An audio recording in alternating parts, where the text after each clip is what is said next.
करते हैं युद्ध की। जी हां, यूक्रेन जंग की चिंगारी यूरोप के 30 मुल्कों में भड़क रही है। नाटो ने रूस के खिलाफ लंबे वक्त तक चलने वाली जंग की तैयारी शुरू कर दी है। रूस की आंखों के सामने नाटो मुल्क वॉर ड्रिल कर रहे हैं। इसका मतलब है यूरोप रूस के खतरे को अब बेहद करीब से महसूस कर रहा है।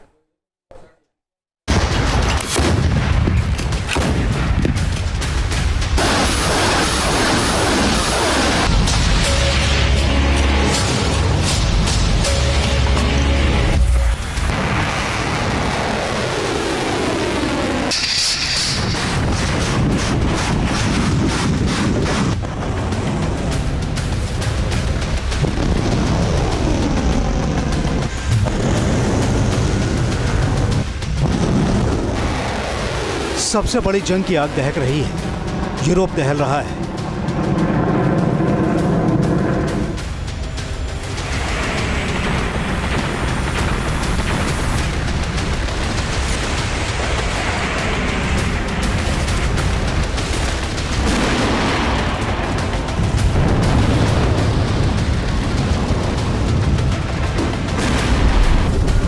नाटो के ऑपरेशन रूस की तैयारी, पुतिन का प्लान, 31 मुल्कों की बर्बादी।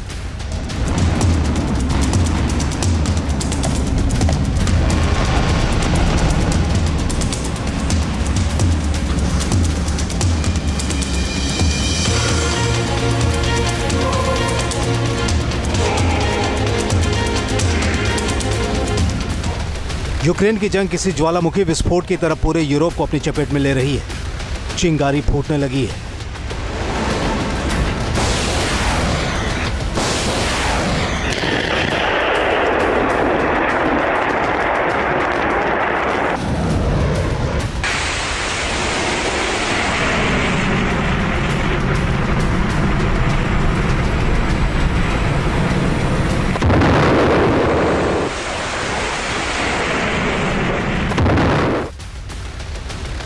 नाटो मुल्क रूस के खिलाफ रूस की नाक के नीचे जंग का तूफानी अभ्यास कर रहे हैं। ज्वाइंट वाइकिंग नाम का ये वॉर एक्सरसाइज नाटो की ताकत की सबसे बड़ी नुमाइश है।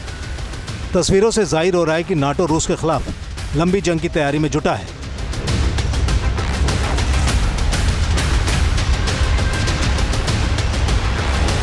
रूस के लिए नाटो के यूरोपीय मुल्कों की तरफ से ये उकसाने वाली कार्रवाई है। सबसे बड़े मिलिट्री ड्रिल ने रूस को चुनौती दे डाली है।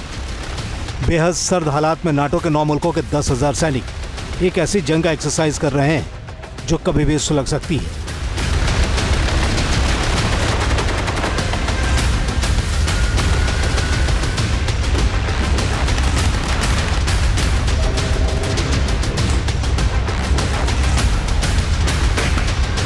इस ज्वाइंट वाइकिंग एक्सरसाइज में अमेरिकी सैनिक भी शामिल है।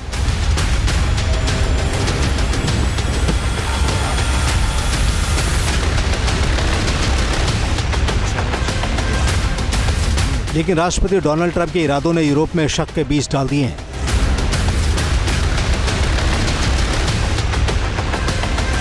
वैसे यूक्रेन को बचाने की कसम खाते हुए 26 पश्चिमी मुल्कों के मिलिट्री चीफ भी लंदन में यूक्रेन वॉर गेम पर मंथन कर रहे हैं।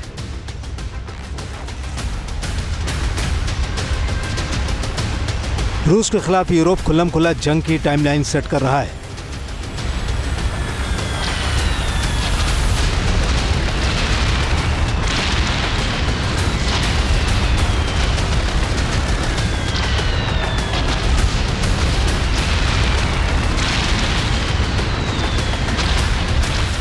सैन्य प्रमुखों की यह मुलाकात अगले हफ्ते होने वाली है, लेकिन उससे पहले ब्रिटेन के प्रधानमंत्री कीर स्टारमर ने रूस के खिलाफ जंग छेड़े जाने का ट्रेलर दिखा दिया है। स्टारमर ने 25 मुल्क के नेताओं से बातचीत करने के दौरान रूस को चेतावनी भी जारी कर दी। स्टारमर ने रूस के राष्ट्रपति व्लादिमीर पुतिन को कहा है कि अगर वो शांति को लेकर गंभीर है तो उन्हें यूक्रेन पर बर्बर हमलों को रोकना होगा और युद्ध विराम पर सहमति देनी होगी। दरअसल 25 मुल्कों की बैठक में यूक्रेन की हिफाजत जमीन, आसमान और समंदर तीनों तरफ से करने का वादा किया गया है। इसका मतलब है कि नाटो रूस को तीनों तरफ से निशाने पर लेने की तैयारी कर रहा है। ब्रिटिश नेवी तो शांति समझौते के तहत ब्लैक सी में नई तैनाती की तैयारी कर रही है। रूस नाटो की इस तैयारी को अप्रत्यक्ष तरीके से अपने खिलाफ जंग का ऐलान मान रहा है। स्कैंडिनेवियन नेशंस हों, बाल्टिक नेशंस हों या फिर ईस्टर्न यूरोप के नेशंस हों, ये सभी रूस के बेहद नज़दीक हैं। बहुत सारे देश रूस से सीमा साझा भी करते हैं और रूस के तमाम मिसाइलों की रेंज इन इलाकों तक अपनी पहुंच बनाती है। इस बात से इसकी गंभीरता पता चलता है कि नेटो को भी पता है कि रूस अगर कभी यूरोप में युद्ध छेड़ेगा तो सबसे पहला शिकार यही देश होंगे और इसीलिए बार बार इन इलाकों में वॉर एक्सरसाइजेस करी जाती है, रूस को चेतावनी दी जाती है और रूस भी इन सारी रणनीतियों को उकसावे की रणनीति मानता है और तल्ख शब्दों में इनका विरोध जताता है। नाटो के ज्वाइंट वाइकिंग ड्रिल से रूस पलके नहीं झपका रहा है। ड्रिल की निगहबानी के लिए रूस ने 2 Tu-142 anti submarine patrolling plane को भेजा है। इंटरनेशनल एयर स्पेस के ऊपर जब दोनों प्लेन उड़ान भर रहे थे उस वक्त ही नॉर्वे के F-35 फाइटर जेट से उनका सामना हो गया था।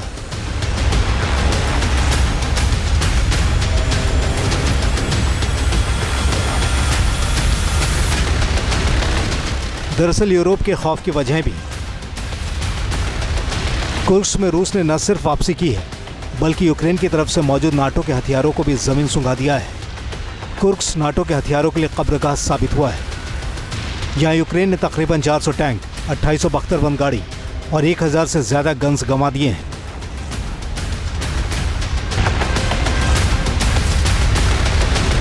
इनमें 300 अमेरिकी इन्फेंट्री फाइटिंग व्हीकल, 180 अमेरिकी हवज़र तोप और तुर्की से मिले 200 एम्बुश प्रोटेक्टेड व्हीकल शामिल हैं।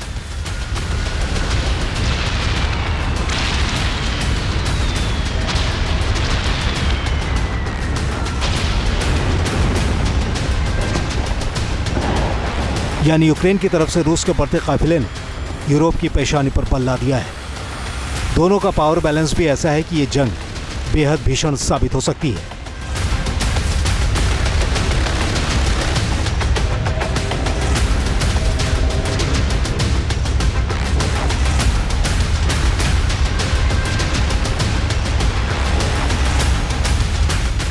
आंकड़े देख लीजिए।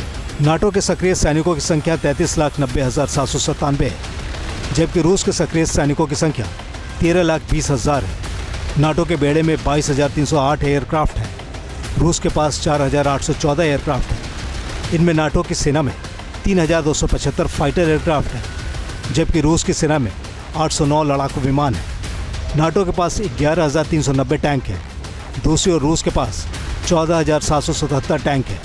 नाटो के हिस्से में 8,49,801 बख्तर बम गाड़ियाँ हैं, जबकि रूस के पास 1,61,382। लेकिन परमाणु हथियारों के मामले में रूस आगे है, जिसके जखीरे में 5,889 एटमी हथियार हैं। लेकिन नाटो के तीनों मुल्क अमेरिका, ब्रिटेन और फ्रांस को मिलाकर 5,759 न्यूक्लियर हथियार हैं। ज्वाइंट वाइकिंग एक्सरसाइज को रूस अगर अपने ऊपर हमले की तैयारी के बतौर देख रहा है तब मुमकिन है कि वो इस मिलिट्री ड्रिल को यूरोप पर हमले का लाइसेंस भी समझ रहा हो।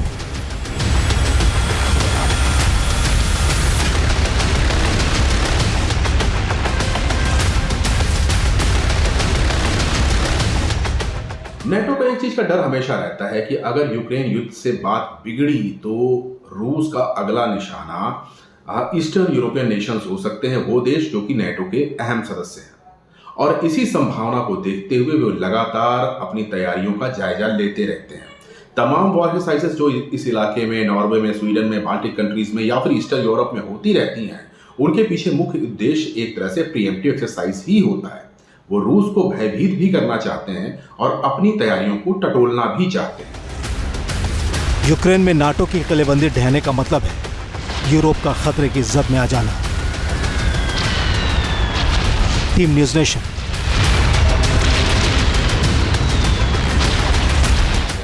न्यूज नेशन अब व्हाट्सएप पर खबरों के ताजा अपडेट के लिए न्यूज नेशन के इस QR कोड को स्कैन करें।